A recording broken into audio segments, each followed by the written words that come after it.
All right, let's get some real analysis now. Aaron Murray, who obviously you see him on ESPN, former Georgia quarterback and good friend of the show. Aaron, what's up, man?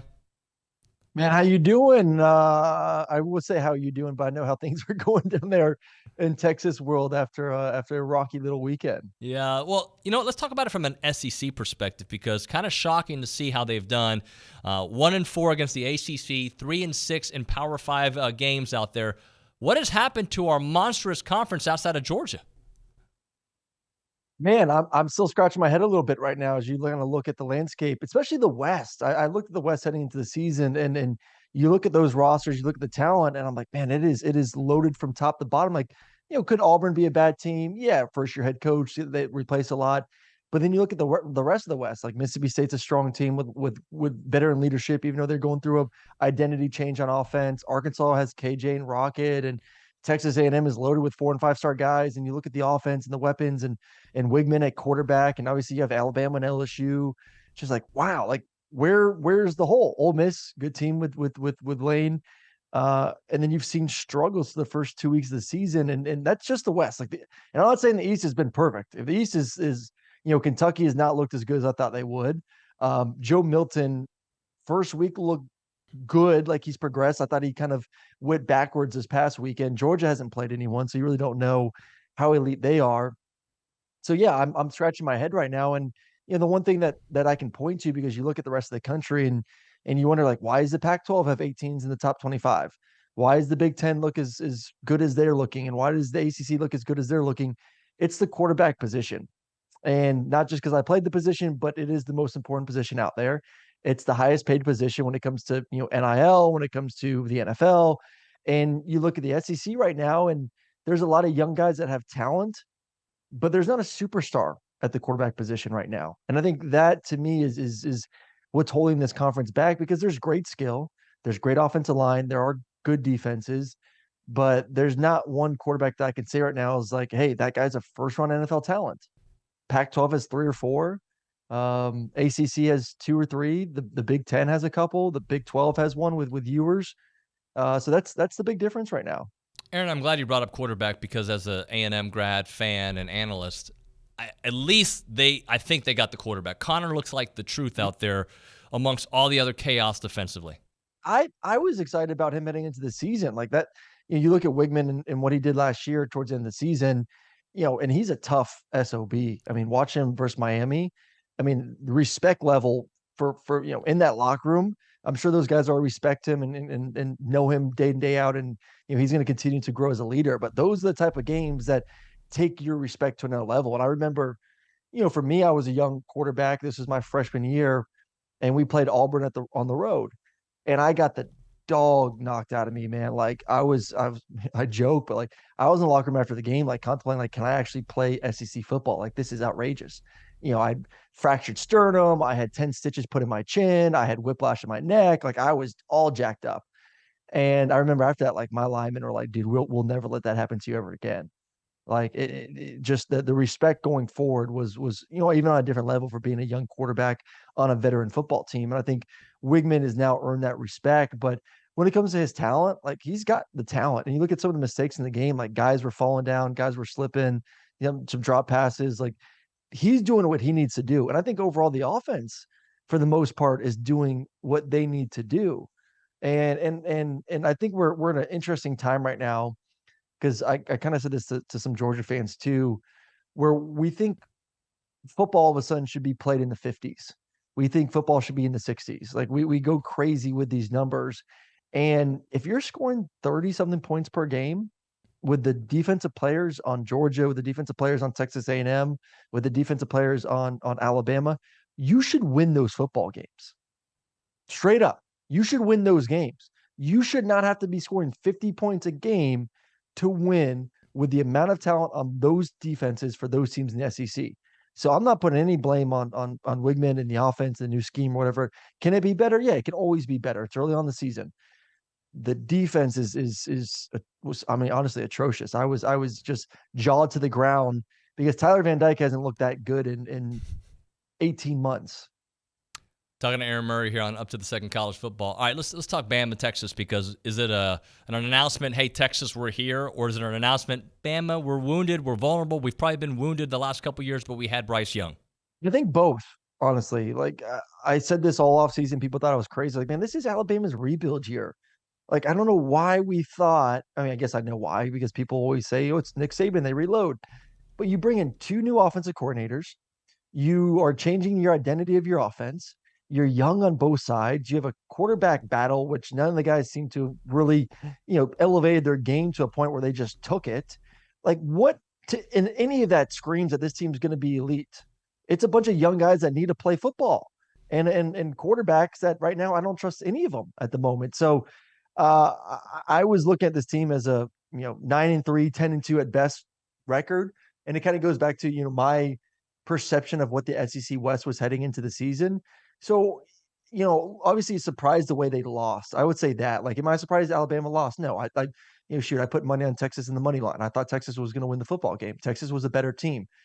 I'm more surprised Alabama got beat up that bad at the line of scrimmage. That was the more surprising thing to me instead of them losing. That offensive line was, the inability to run the ball from like the second quarter on. They couldn't pass protect at all. Like, I know we want to blame Jalen for some of the interceptions, which were, they were really bad interceptions, but a lot of time he was running for his life. They got dominated up front. And then you look at the other side, and in a Texas offensive line that, looked pretty average. I know it's a veteran group, but they looked average versus Rice, dominated the football game for Texas. I mean, they gave viewers all the time in the world to throw the football down the field. So that was more the wow moment of Alabama couldn't intimidate or scare anyone because they did a lot of talking, man. There was a lot of jabbering mouth. And I think that's something that should have concerned a lot of people too, because usually when Alabama beats your butt, they ain't talking. They ain't trying to psych themselves up.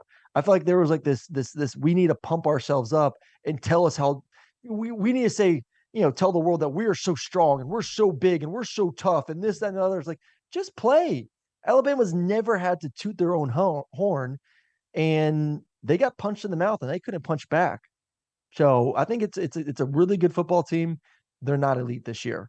And I do think Texas is good enough to win a championship.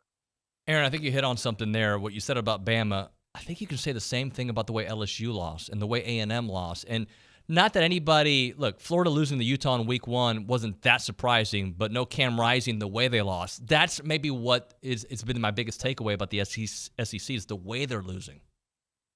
Yeah, they're losing in the trenches, which is something that we're not used to seeing in this league because this league recruits bigger, stronger guys. But I mean, look, Sark, over the past 3 years, what has he done? And what's given me confidence about the Texas this year is, we knew he was going to have a good offense. He knew, receivers, quarterbacks, all that, and he went to the portal and got AD Mitchell to add to that receiving core. But he's built a dominant front seven on defense, and he's put together a veteran-led offensive line that's really good as well. Like, he understands you got to win the line of scrimmage if you're going to win football games, and that's our identity. You look at FSU, same thing with Verse on the outside on defense. You look at what they did on the offensive line as well. Like, that's a team that can win the offensive line and defensive line. And then go to another team that kind of another big boy, I guess you can say, that has dominated physically is Clemson. And then, why did Clemson lose to Duke? Well, they didn't win the battle up front. Duke was the more physical team in that football game. So I don't know if it's just we thought we had really good guys and they just haven't developed like we want, or maybe we lost some guys in the portal, whatever it is. But man, some of these big brands that traditionally are the powerful teams are just lacking in that category this year. Aaron, I want to do one thing that is not SEC related because I think it's such an intriguing story. It's the Deion arc. Because you look at Deion Sanders, what he's doing at Colorado. Like myself, I found myself kind of rooting against him during the offseason. And then strangely in the middle of the TCU games, rooting for him because it's kind of an inspiring story, even though maybe I didn't like the way he went about it. But that dude, at least so far, has backed it up.